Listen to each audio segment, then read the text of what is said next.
Welcome to the island of Hawaii. Big, beautiful and wild. It's one of my favourite of the Hawaiian Islands, the youngest but the most spectacular, diverse, and animals come at you from every direction. Dramatic Hawaii is 800,000 years young and still growing. Impressive and impossible volcanic cliffs rise from the sea, thanks to the 5 volcanoes that gave birth to this remote and beautiful place. These green and fertile islands still host 2 active volcanoes that have roots deep in the seabed far below. And it is the sea where I find a lot of excitement and wonder. I'm going on an amazing night dive with giant manta rays. Then it's out of the frying pan and into the shark cage to come jaw to jaw with fast and slinky sharkies. And then I chill a little with the glorious green turtles of Mauna Kea.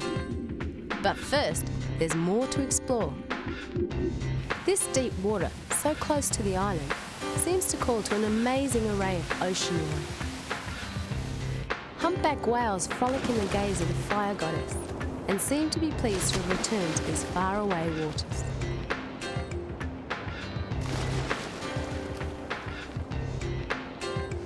The Hawaiian Islands are the islands born of the sea, and ancient legends told of the epic battle between Pele, the goddess of fire, and her sister, the goddess of the sea. Pele would build the mountains and her sister, the ocean, would wear them down. Of the 132 volcanic peaks that rise above the high tide level, only 8 of these were large enough for early Polynesians to settle. Today there are 6 that can be easily explored. We've chosen the island of Hawaii. It's the youngest and largest of the chain and is as diverse as it is beautiful. Fingers of green bordered in volcanic black seem to reach out to the sea. I feel a close kinship to this wonderful jewel in the Pacific. And at night, the Earth's furnace burns brightly as it adds a little more to this ever-growing island chain. The molten rock forms an eerie landscape.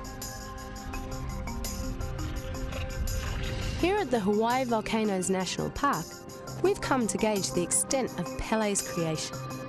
We're in the Kilauea caldera, and as you can see by these steaming sulphur vents behind me, Pele is still hard at work, forging the battle against her sister, the sea goddess. Solid rock folded like so much black taffy makes for a strange and still very warm sidewalk.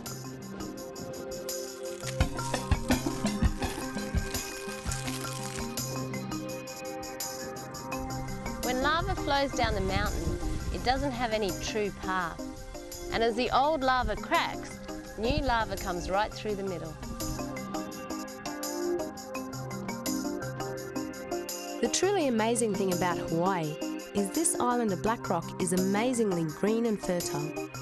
Being the mainstream island of commerce over the years, more non-indigenous animals and plants have been carried here by planes and ships.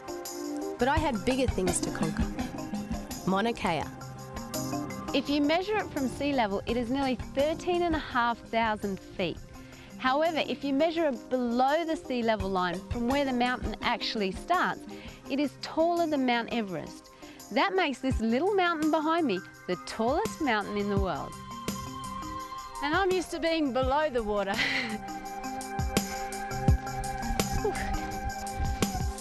For someone about to stand on top of the highest projecting tip of the biggest mountain range in the world, I feel like I should be putting in a little more effort. But this will do. This is it. We're nearly at the top of the way. But you'd be puffing like I am if you just walked up to the highest point of Mauna Kea, the tallest mountain in the world. And this is heaven. This is the very peak. Doesn't get any better than this. This is incredible.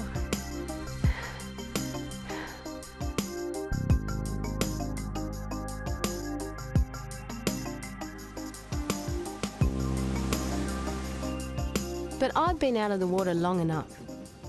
Time to rig up to find some of the other visitors and locals, the aquatic kind. This is the rig. A trusty kayak and a boogie board for a tender. It's the perfect way to see some of this dramatic coastline that has formed from all the lava flows. It's also a good way to get up close and personal with some of the marine life that hides in the more secluded bays. Look at the colour of this water. No wonder Elvis sung about blue Hawaii. Then underwater, and it just gets bluer. A pod of dolphins came over to check me out.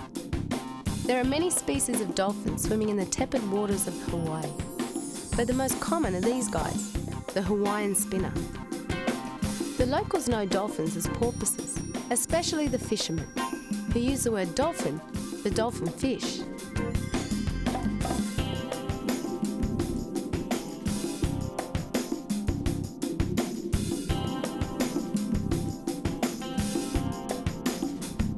Later in the afternoon, I went further offshore and luckily spotted some of the other very special creatures. I had to retrieve my camera for this. Pilot whales have a strong social connection, so it's rare to see a single individual. Even when they are being driven ashore by whalers, they would stay together as a group.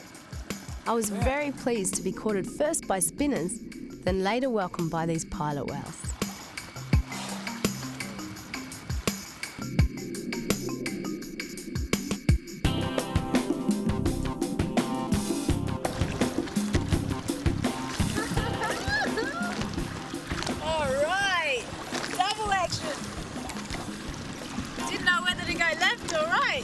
One came right up near the bow, so I got him, lost him behind the boat, and then went for this guy.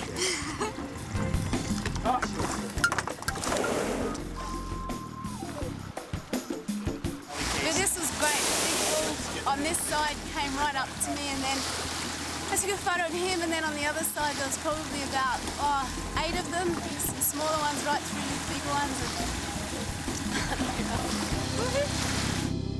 This was a good start, but next up, I enter manta ray heaven, and so do you.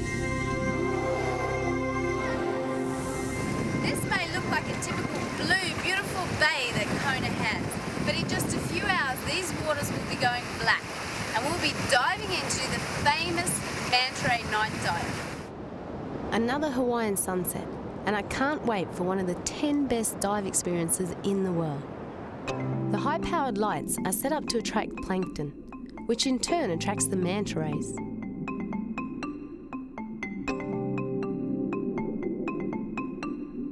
It seems like just a few moments till I'm surrounded by the first graceful glides and slow wing flaps of several mighty manta rays.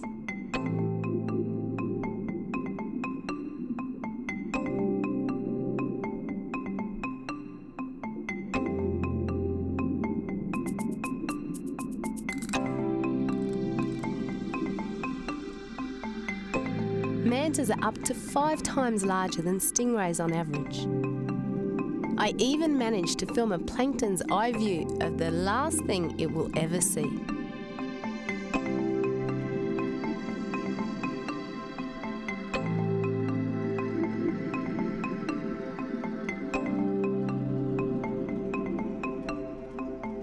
This is the most incredible manta ray dive I've ever done in my entire life. If you look behind me and below me and beside me, there are manta rays doing barrel rolls all over the place. We were down there smothered in manta rays. There had to be, 16.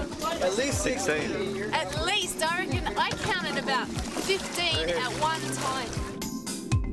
I was absolutely buzzing. Males reach maturity at a disc width of at least 4 metres, or about 13 feet, while females mature at 5 metres, or 16.5 feet. Even the embryos have been shown to reach 50 inches in disc width and weigh 20 pounds or more. You can imagine that due to their size, their only predators are large sharks. They've been seen breaching, jumping clear of the water and returning with a big splash. And that's quite a sight, especially when they somersault. It's been speculated that it's a form of play. I had to snorkel with them.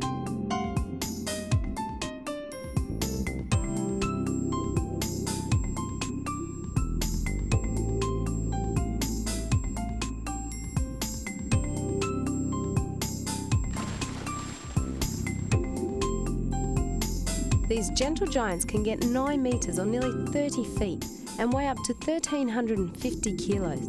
That's an astounding 3,000 pounds. But even a beast this size can succumb to human intervention. You can not only see a fishhook embedded in this manta ray, but it also still had bait on it. Even though it can be argued this hook is not harming a creature this size, you can see the bait is obscuring its right side vision. Any weakness can result in injury or death from predators. Next on Roar of the Wild, another swim, but this time we'll up the ante with sharks. I am at Haleiwa on the north shore of Hawaii, and we're going to go shark diving with the guys that know where to find the shark. Wish us luck.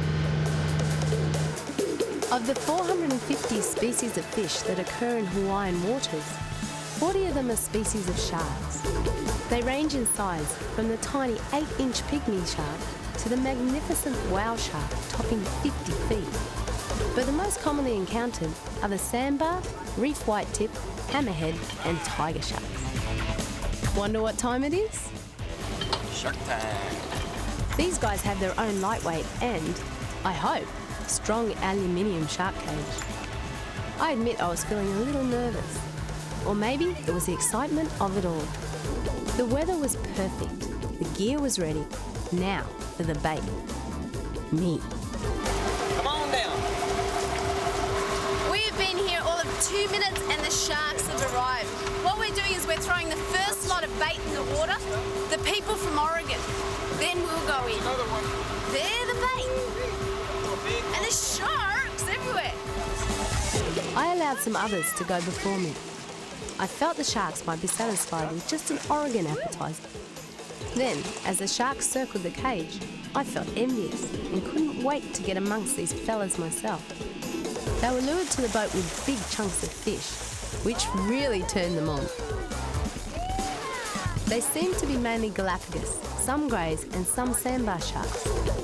I was hoping for a tiger, but was just happy to be this close to those snapping jaws. All this beautiful gliding and turning is okay, but what we were all waiting for was a little more splashing and thrashing action.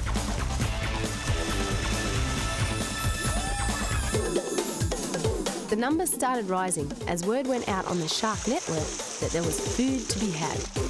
Sharks have very well-developed sensory capabilities, and they can detect potential prey up to 2 miles or more. As sharks approach prey, they can detect the faint electrical fields given off by living organisms. Receptors on their snout allow them to locate their prey without even seeing them. We have about 8 or 10 sharks around the boat. Now it's my turn. What do I do? Just jump in? Already this was an eerie feeling. To be so close yet feel safe was something I had to keep reminding myself of. But around these supreme marine predators, you can't afford to relax, not even in a protective cage. I know they're aware of people in the water long before people are aware of them. They seem to be conscious of their environment and are curious by nature. Even engaging in behaviour like this, bad encounters between sharks and people are rare, and most inshore species are of little threat to us humans. This has to be the best way to view these potentially aggressive species, with a very wide margin of safety. It gave me the time to just admire these creatures for what they were, miracles of evolutionary survival. I just had to let out a submerged squeal of delight. So this is the end of our shark adventure. We made it safely back onto the boat. I have all 4 fingers left. Coming next, green turtles which learn how to chill out. I am at Honokahau Beach. Now the reason I've come here is to find the green turtles that actually come out of the water. Now the best way to find these guys is to look for rocks, because that's exactly what they look like. Oh, look, there's one right here. Nowhere else in the world can you see sea turtles on the beach like this one. This is a little green sea turtle. He looks like he's dead, but he's not, he's just sleeping. Crunching through the volcanic sand, I tried to find someone a little livelier. This is different, black sand. We don't get this in Australia. Reckon this would burn your feet on a hot day? Stunning though. Sun setting, turtle on the beach. All I need is champagne and I'm set for life. Hey guys. It looks like it's bedtime. I hope they can rest well, because the green turtle is listed as endangered by the International Union for the Conservation of Nature.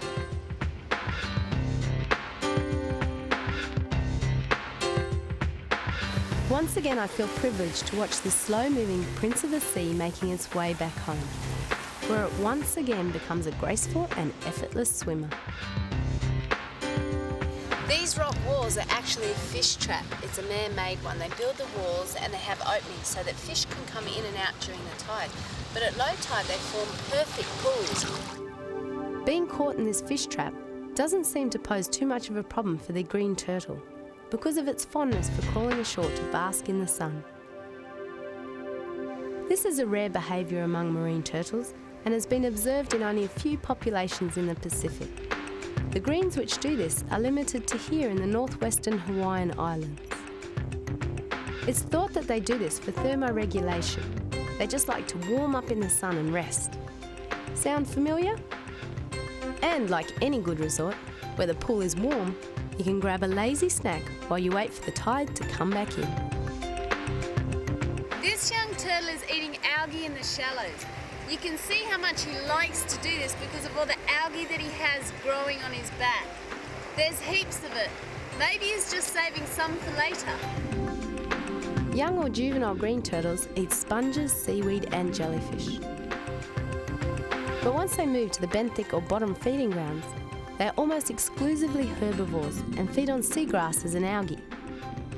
Out of the 400 known species of algae, 9 species are the principal foods of the Hawaiian green turtle. This fellow seems to be carrying a lot of food just on his back. These turtles are a bit young yet to tell whether they're male or female. As they get older and sexually mature, the males actually grow a longer tail, and that's one of the only ways that you can tell the difference between a male and female turtle. The tide was turning and the turtles knew it. The entrance to this fish trap was open again and they headed back out to sea. But not without me.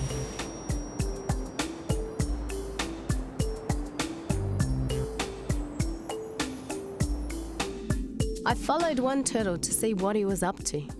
Earlier in this series, I followed a Florida manatee to a secret cleaning station. And I think this algae-covered guy is going to the Hawaiian equivalent.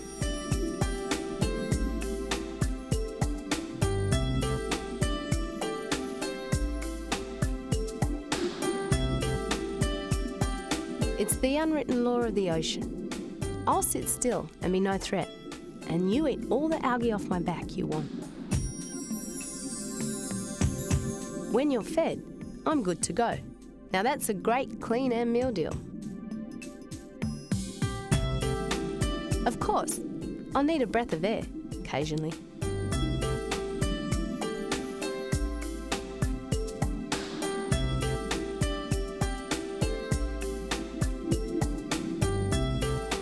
Gotta watch where you step. There's always turtles on this beach, but today we're very lucky because it's actually a spring tide. We've got the full moon with us. And on a full moon, these guys come out in force.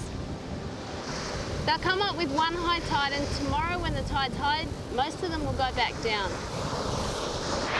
Looks like this guy's being caught by a local fisherman. He's actually got a hook on the left-hand side of his neck, and I'm going to try and get it off him. Hang on, buddy. Let me try and get this off you. Oh. They're pretty tough around the neck area, so it's a bit hard to get out. Let's get this out for you. It's pretty tough, but I'll just give it a quick yank. Oh. This is only a very small hook, but hooks get in animals all the time. Lines, nets, hooks. We really have to be careful about what we do with our equipment. I monitored these turtles for over a week and felt honoured to spend time with these wonderful animals. This is the largest hard-shelled sea turtle. Green turtle adults commonly reach 100 centimetres or almost 40 inches in carapace or shell length and weigh 150 kilograms or 330 pounds.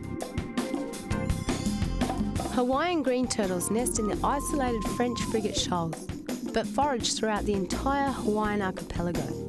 That's a range of 2,500 kilometres. That's 1,500 miles.